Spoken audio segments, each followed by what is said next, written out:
This is my Elimination Chamber reaction. This is a special podcast because me and my daughter are here, and I didn't have anywhere to put her, and this is a real life situation. So she's with me. So if you hear a baby cooing in the background or yelling at me, it's just her. Typically, she likes to hear me talk nonsense. So that's what I'm going to do here. I'm going to start off with Brock Lesnar versus Bobby Lashley. Out of all the encounters these two have had, this has to be my least favorite in their entire program. Now, here's why. This felt like it was final. This felt like this is the end. Now, I know Bray Wyatt came out on SmackDown and warned both of these guys. But something tells me that we may be heading towards Brock and Bobby versus Mr. Howdy and Bray Wyatt at WrestleMania. Now, the reason I say that this encounter is disappointing is because the match was so underwhelming. Now, Brock Lesnar was spectacular. His reactions, everything he does, he's just such a phenomenal worker. And Bobby Lashley was there. I mean, yeah, Bobby was Bobby, but he wasn't what we've come to expect of him. Now, I was expecting after Bray cut that promo on Friday that he would get involved in some way, shape, or form in the match, but he didn't. The match ended with a low blow DQ, and then Brock goes bananas, F5s him, breaks a table. I mean, it's okay. The match wasn't what I expected, and if they're not supposed to work each other at WrestleMania, and that's what the reports are saying, then I don't understand the purpose of this match to begin with. Now, as I always try to tell you that I come from two different angles, this is from a fan's perspective and that of a worker, or a student wrestler, I should say. What I don't get is, where's the story going? So maybe we need to practice patience. Maybe tonight on Raw, we'll get more insight as to what's happening. But personally, I didn't feel like this was great.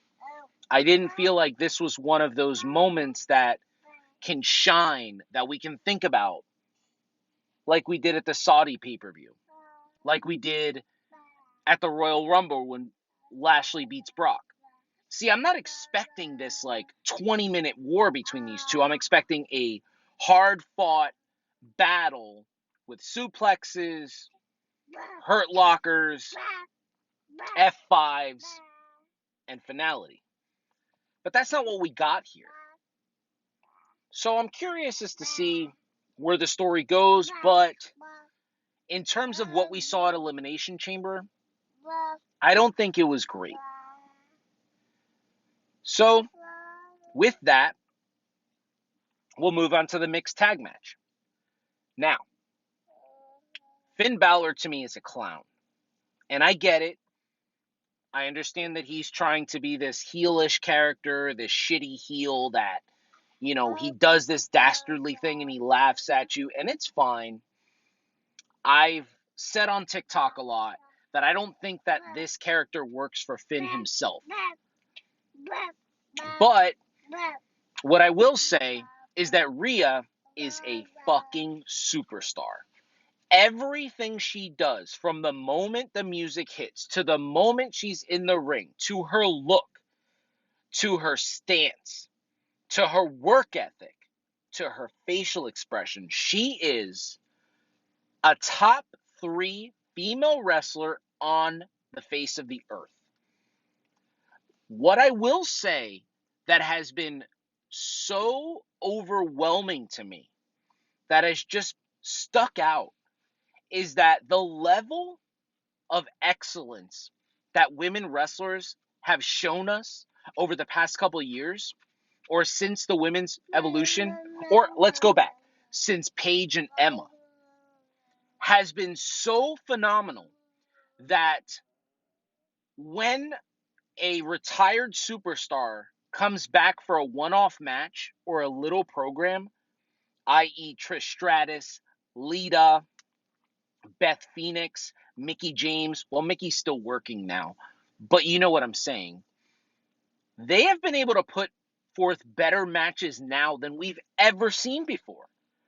And I love it because Beth Phoenix looked better than she ever looked before. I mean, her look, her stance, the Bull Nakao makeup, I think everything she did. I want more Beth. I know she's a mom now, and I know she's retired, and she doesn't need this anymore. And her husband's very successful, and he's on his last run in WWE, a well-earned last run. But I would find it really hard for someone to argue with me that Beth Phoenix herself isn't due for one last run. I want to see Beth versus Charlotte, Beth versus Bayley, versus Asuka, versus Bianca. I want to see these matches, so I'm hoping, I'm praying to the wrestling gods that someone in the Copeland family is sitting down with Beth Phoenix telling her, you have one more run in you, potentially a couple of years left in you. And I'm hoping that when Edge finally hangs him up, that Beth comes back and gives us what Edge just gave us, which is a couple, God bless you, mama, which is a couple of years of just stellar work. Because this match to me was such a good mixed tag. It was so great. The involvement of Dom, the fact that Rhea stayed strong and she took a glam slam on the outside to Edge beating Finn and keeping Rhea strong. I think the story was told perfectly. I'm looking forward to seeing what happens with Edge and Austin Theory tonight, because at the press conference after the match, oh yeah, Mama, I know. Because at the press conference after the match, we got to see that Edge accepted the US Open Challenge. So, I believe that the Judgment Day will get involved. I believe Damian Priest will get involved. I do not believe Edge will win this match. I do believe in some way, shape, or form the Judgment Day will cost Edge this match, whether it's just a theme music playing, or Dom coming out, or Damian Priest feeling like he didn't give his best effort. So we'll see. But in terms of this match, I loved it. Absolutely loved it. Now, since I mentioned his name, let's talk about the men's Elimination Chamber. This match was awesome. I mean, if you didn't like this match, if you didn't like the story being told, I really don't know what you're looking for in professional wrestling. This was for the US title. It wasn't for a world championship. Austin Theory is meant to look really strong for a potential rumored matchup with John Cena at WrestleMania. This is what we needed. We needed Austin Theory to win. And it does not matter that he won because of Logan Paul hitting Seth Rollins with the curb stomp. Because if you go back to the last Taker and HBK match, Jericho won the Elimination Chamber for the World Heavyweight Championship, and it didn't take away from his match with Edge at WrestleMania. Absolutely, it did not. So, I think this match was great, but I want to focus on one superstar. I said last week, Montez Ford is a goddamn superstar. This man, I know they're slow rolling it because there's other people ahead of him: Seth Rollins, Austin Theory, Brock Lesnar, Bobby Lashley, Bray Wyatt, Cody Rhodes, Sami Zayn, Roman Reigns, and even the Usos. But when we get this payoff for Montez Ford, I believe everyone in professional wrestling will agree that it was the right time to happen. He came out looking the absolute best. I mean, it was very reminiscent of Kofi filling in for Mustafa Ali in the Gauntlet. To me, Montez Ford is just an absolute star. And if you notice the subtle hints of his singles run, he even changes gear.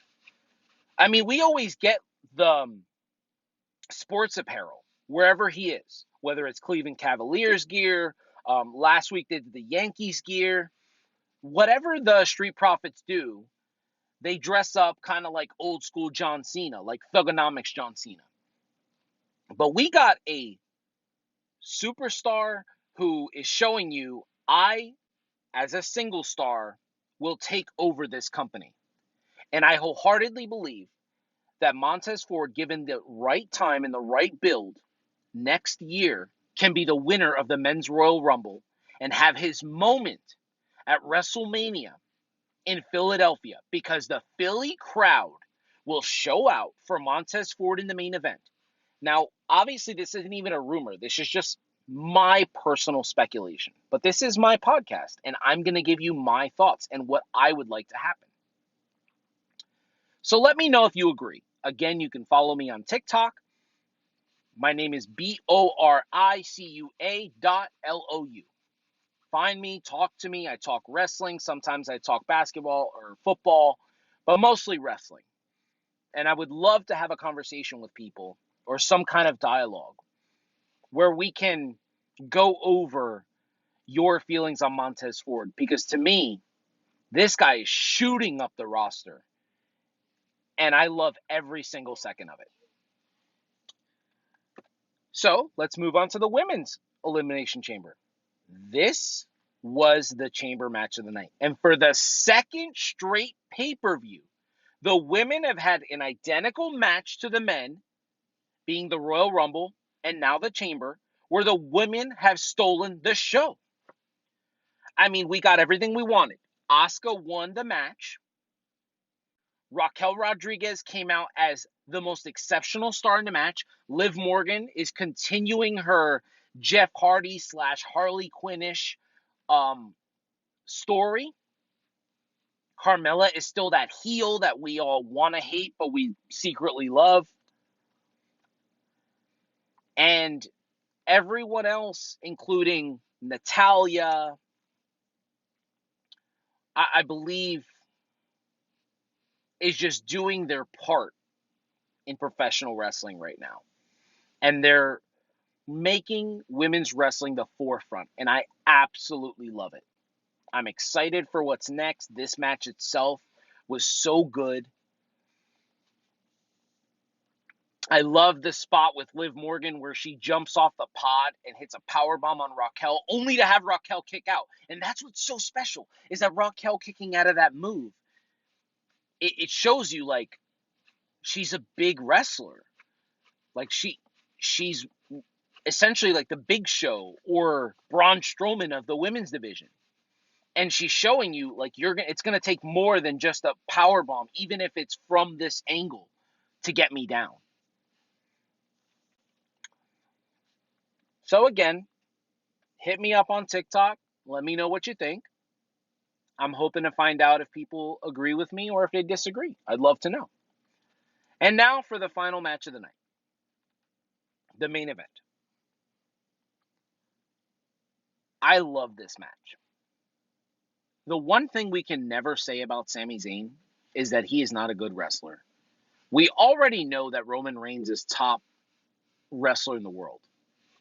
We already know that in terms of work rate, in terms of story, in terms of character, in terms of in-ring performance, he is the best in the world. Now, I personally believe that the best wrestler walking the planet is Bryan Danielson, but you have to put everything into a vacuum. And if you were starting a company today, you would clearly start it with Roman Reigns. My buddy Tyler would probably tell you he'd start it with Seth Rollins, and I get that. I'm okay with that. I wouldn't disagree with it. But as my personal opinion, I believe Roman's better than Seth, and I think that we are in an era where even without the titles, Roman Reigns is still the top guy in the business. I believe that's universally known. And if you look at the people that Roman's been working, he has not been put in a position but one time to work an awful wrestler. he has been given nothing but great opportunity to work with exceptional talent after exceptional talent, whether it be Kevin Owens, Bryan Danielson, Edge, Sami Zayn, I said Kevin Owens, I'm sorry. Seth Rollins, Logan Paul. He's just been given this phenomenal stretch of people to work, and I love it. I love the story being told at the end. I love how Jey Uso can't really decide if he wants to defend Sami or if he wants to betray Roman. I think ultimately he will stick with the bloodline, and that's how we're going to get Kevin Owens and Sami Zayn versus the Usos at WrestleMania for the tag titles. Oh, you disagree, Mama? Well, it's not your podcast. I apologize. It's Daddy's. So, I love the story being told, but I just want to point out some things that I noticed in the match. And I feel like they're going to be met with some disagreement. Only a couple of times in professional wrestling have we been given the opportunity to watch a superstar grow organically. And I think we're in the moment right now because two guys are growing so fast organically that it's hurting both of them. Because we don't have a Batista Bryan Danielson situation. This is a Cody Rhodes Sami Zayn situation, and half of the audience wants Cody and half of the audience wants Sami. Oh, I know you like Sami. I like him too, but I prefer Cody Rhodes, Mama. So I just don't think that Sami is the guy to win the title at WrestleMania. Now, if Sami beats Cody for the title, I think that will be a great story for the future. I would like a lengthy run, maybe goes to SummerSlam, and then maybe Sami can win the title then, because we don't need to have this 3-year champion that Roman had, because it takes away from what Roman just did. It's just like when Nikki Bella held the Women's Championship or the Divas title for 300 days. No one's held the Women's title for more until now, until Bianca Belair. And she's going to go to WrestleMania as a full-year champion. So I don't think we need that. I think Cody could win the big one and then drop it to Sami if that's where they go, if the Sami Zayn love doesn't die down. I just don't believe that Sami is the guy to take the titles off of Roman. Again, let me know what you think.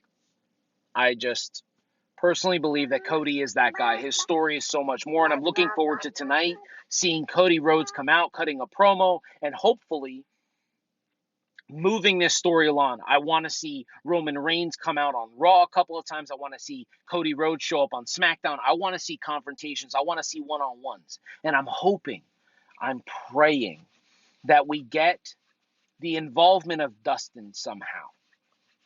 That maybe AEW and WWE can come up with a potential contract that lets Dustin help Cody overcome the odds with the bloodline. Because I think we're going to need that. Because personally, I don't believe that it's good for the story if Cody takes out the entire bloodline himself. But I guess we'll see what happens. We'll see where we go from here. Anyway, this has been my immediate reaction to the Elimination Chamber. Later this week, I will post another podcast. I'm hoping to talk about the greatest wrestlers to never win a world championship. Again, this is your host, Luis Rodriguez, and you can find me on TikTok at BORICUA.LOU. And that is my baby girl, JoJo. Until next time, I'm out.